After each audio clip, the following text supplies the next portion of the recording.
కేంద్ర హోంమంత్రి కొడుకే అబ్స్కాండింగ్ లో ఉన్నాడని చెప్పేసి పోస్టర్ పెడతాం తెలంగాణ ఎవరు పెడుతున్నారో మనకు తెలుసు కదా, వాళ్ళు ఎవరు పెడుతున్నారో మనకు తెలుసు. వారు నేను కోరేది ఒకటే, ప్రధానమంత్రి గారి దగ్గర నుంచి పాలమూరు కోసం ఏమైనా తీసుకురండి, దానికోసం ఉద్యమం చేయండి తప్పితే ఒక పిల్లగాడు, అది కూడా పాలిటిక్స్లో లేని పిల్లగాడి మీద పడి పర్సనల్ అటాక్ చేయడం అనేది నాకు పర్సనల్గా నచ్చను. ఇవాళ పరిస్థితి చూడండి, నిన్న మొన్నటి వరకు బండి సంజయ్ గారు అంటే తిరుగులేని బీజేపీ నాయకుడిగా ఇక్కడ పేరుండే.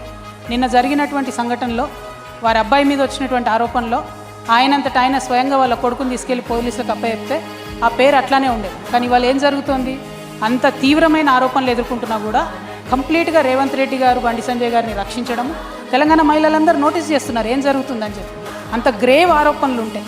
పాక్సో కేసు పెడితే, సెక్షన్ 6 లాంటి నాన్ బెయిలబుల్ సెక్షన్ పెడితే కూడా నేను విచారణకు రాను అని వాళ్ళ నుంచి ఒక మెయిల్ పెట్టేస్తే పోలీసు వాళ్ళు అబ్స్కాండింగ్ అని చెప్పి పట్టుకొని జైల్లో వేయకపోతే తెలంగాణ మహిళలు చూడరు అనుకుంటారా అండి? డెఫినెట్గా చూస్తారు, కానీ ఎప్పుడు చెప్పాలో డెసిషన్ అప్పుడు చెప్తారు.